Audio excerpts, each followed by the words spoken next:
What's up, YouTube? Welcome to the FDF channel. So, I was recording on my GoPro and the SD card went crazy on me, so who knows, right? But this is where I'm at on my lawnmower right now. So I took off the front rims, the front tires, because one of my tires had a crack in it, and the rims over here, as you'll see, are kind of janky. They're kind of ate up. So what I did was I just took the scuff pad and I scuffed them out. And now what I'm going to do is I'm going to take some of this acetone over here because it cleans off the product residue. So I will be taking some white rags that I have, and I'll just try and remove all the grease and everything off there, so that way the primer and the paint will stick really good. And before I go to primering, I'm going to take some tape and I'll just tape over that hole right there. That way, it doesn't get into the areas that needs grease and all that. So hopefully that'll work really good. Alright, so now I've got the wheels prepped. I did have to clean them a little bit more. And what I did was I just took some acetone and which I already put over there. It's just green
It does say to let this kind of paint dry for 1 minute. It's Krylon.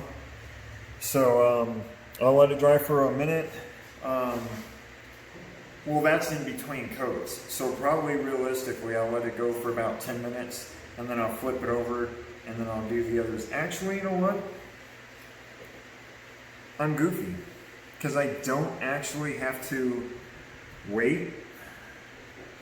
I could just do it like this maybe, and I don't know. I'll probably just let it dry for 10 minutes. So I'll cut the video back on.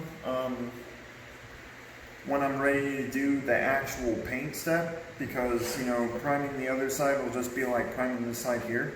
So when I get ready to paint the wheels black, we'll cut the video back on. Okay, so I just got the first coat of black paint on the wheel, and I would have to say that turned out pretty darn good. I mean, it looks really amazing. There might be some gunk in it later on, you know, from my shop and everything, but I do try to keep it pretty clean. That way, you know, it's not so bad when I paint and everything. So I got the lip of the rim to try and you know, keep the black going on a little bit, and then I'm going to later on, what I'll do is I'll go ahead and I'm going to put probably, I would say, 3 coats of clear on there, just because I want to minimize the scratches and the damage to the rim when I go to put the new tires back on.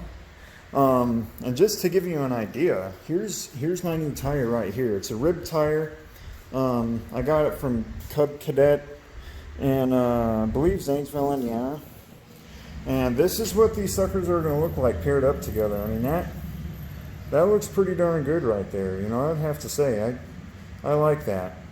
You know, a little bit more Dawn dish soap, and they should go on there pretty easily. And especially the fact now that I've already taken the wheels off. I know how to do it a little bit better now.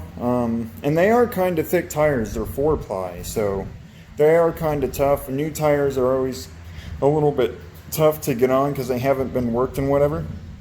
But that's where I'm at for now. I'm also working on these casters right here. I did go outside and pre-wash them. So what I'm going to do now is I'm going to take probably some 60 grit, because I just really want to knock all this paint off, get all this rough stuff away, shoot it in primer, and, you know, that way when I put the new blue on there, which will be the patriotic blue right there. So I have the casters about ready for paint now. What I did was I put some aircraft stripper on there, and most of the time it'll take the paint right off, as you see here, but here's a good example of when it doesn't. So this one's going to have to forgo another batch of it. So basically what the aircraft stripper stuff is it's this right here. It's paint remover, and it works pretty darn good. It usually has to sit there for, excuse my bad camera, it's on my cell phone because I'm having GoPro trouble. But the paint remover, once I apply it again, it has to actually sit there for 45 minutes. So, you know, you just spray it on there, go watch a TV show or do something else, you know, and then come back 45 minutes later, and then it should have done its job. This one right here, I'm going to go ahead and get that primed. And then I'll be able to prime that one. And then later on tonight, possibly tomorrow, I will go ahead and put some clear on the wheels, which are over here. And I would have to say they came out pretty good. This is what they look like a few hours later. And they're not really that bad. There's not a whole lot of stuff that I can see in there. So, you know, I'm pretty happy with them.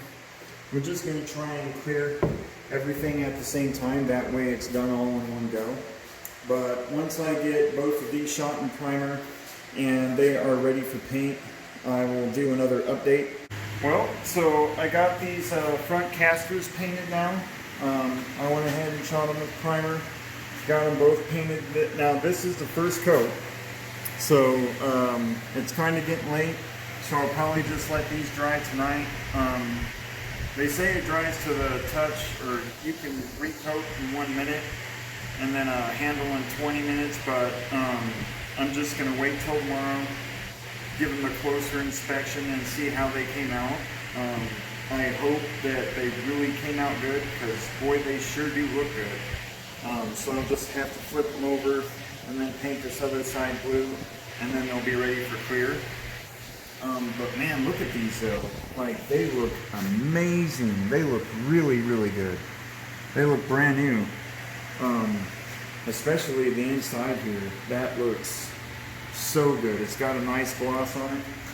And then the wheels over here, they came out, I think they came out phenomenal. Like, they came out truly wonderful. So, and these do have 2 coats of clear on them as of right now.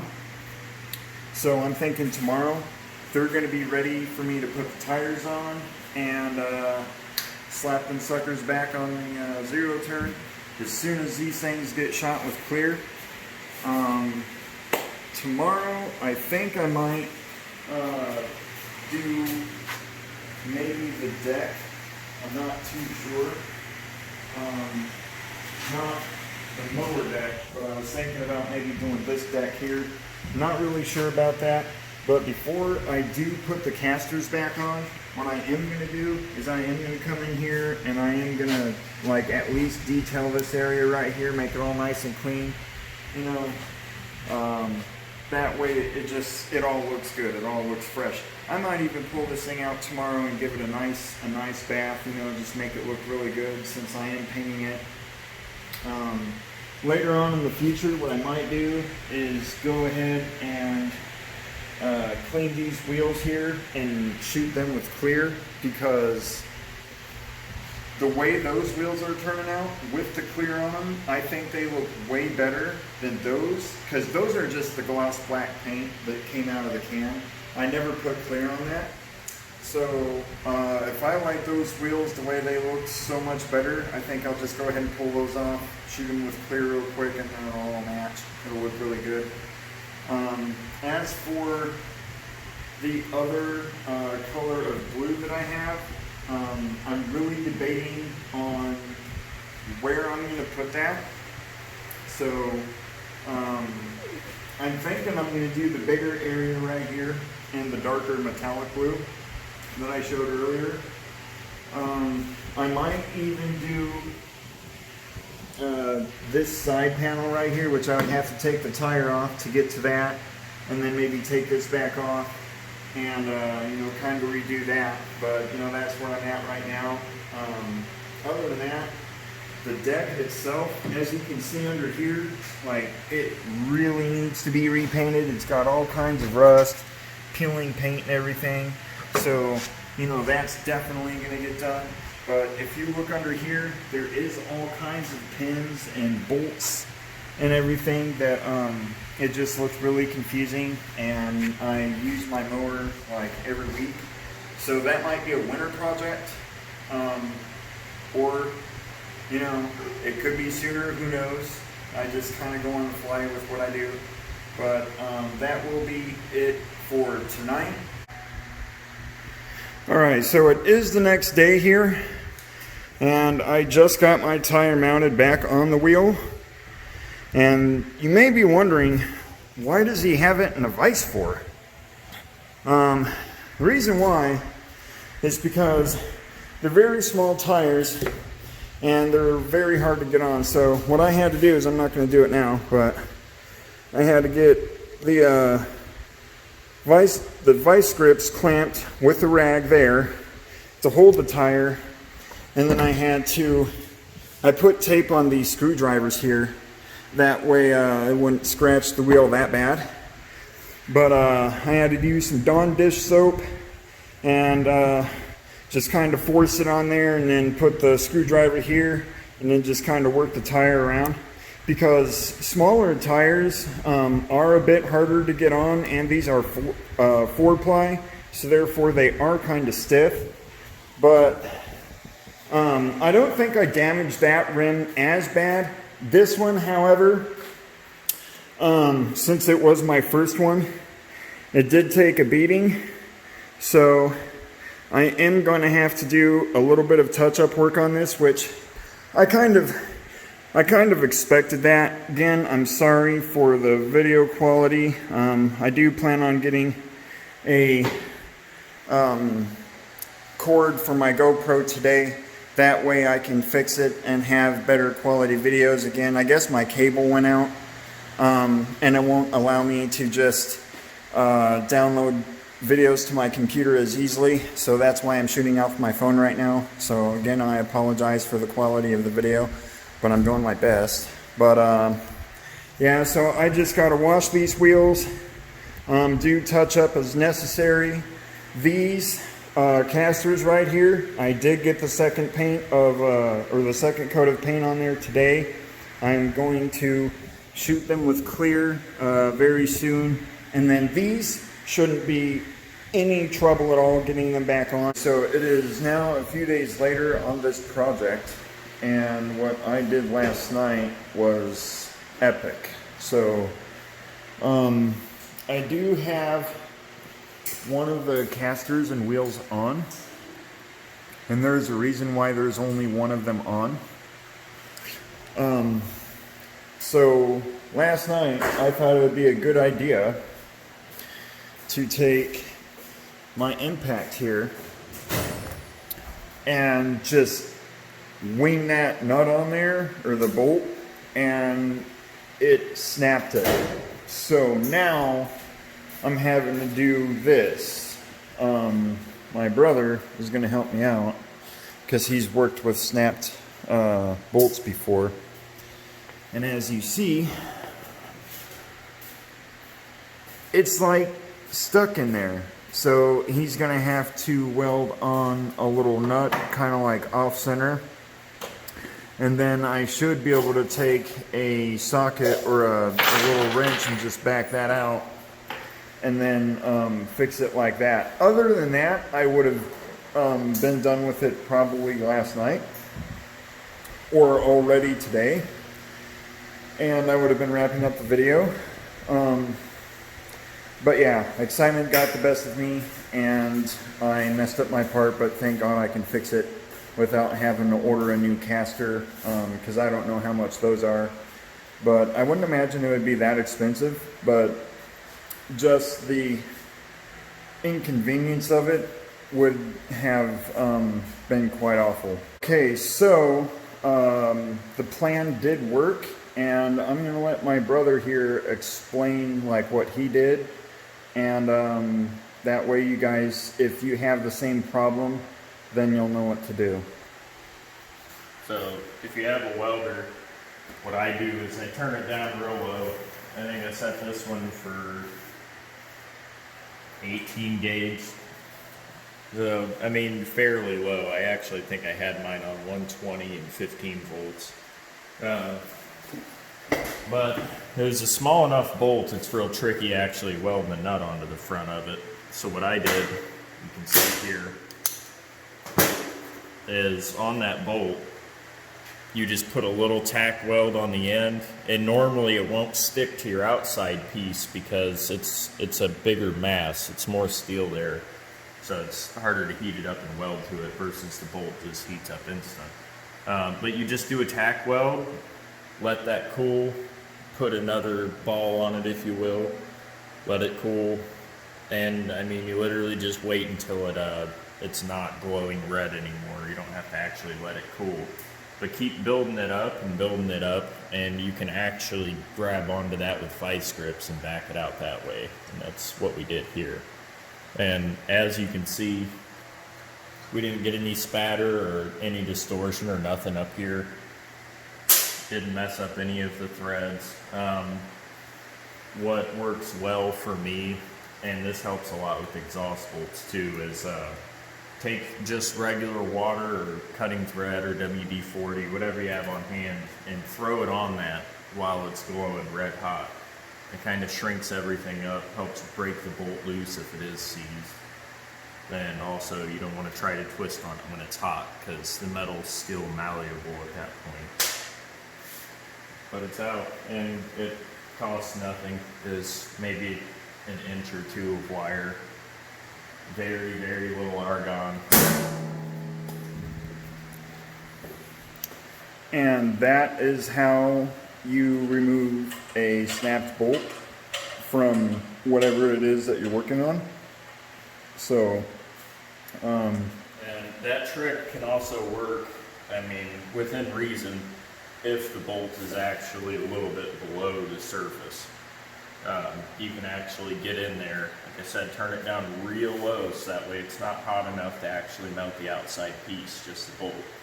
And normally you can get out of it without hurting the threads. Wouldn't hurt to chase it with a tap, but that works. Bigger bolts, easiest way is to just use a nut, hold the nut over it with vice grips.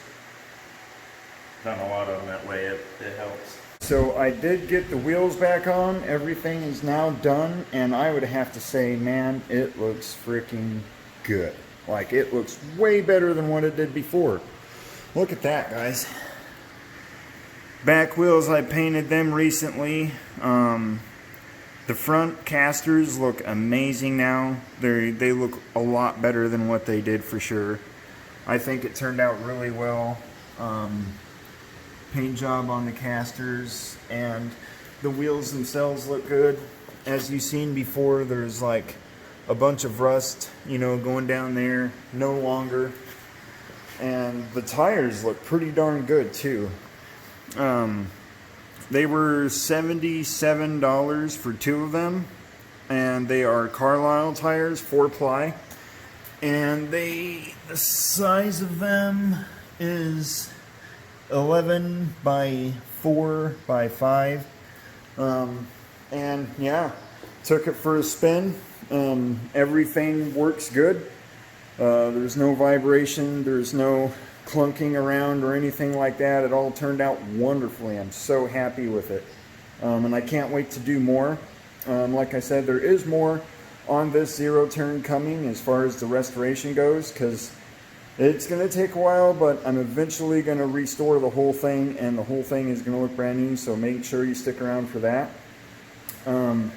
I do also have some parts that are going to be coming in soon for my Tiguan, so you know, make sure you stick around for that. And I do appreciate you know, you viewing my channel, the FDF YouTube channel. It is growing. It's still in the baby stages right now, but I am getting there.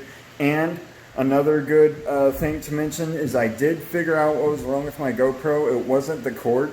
All I needed to do was like a driver update. And since I'm not really savvy with computers and all that, it did take me a little bit, but I did figure it out. It's done. So from here on out, hopefully, if everything goes right with my computer and GoPro, I'll be shooting off my GoPro for now on, for sake of better video quality and stuff. So that's it for today's video though, guys. Appreciate you hanging out with me.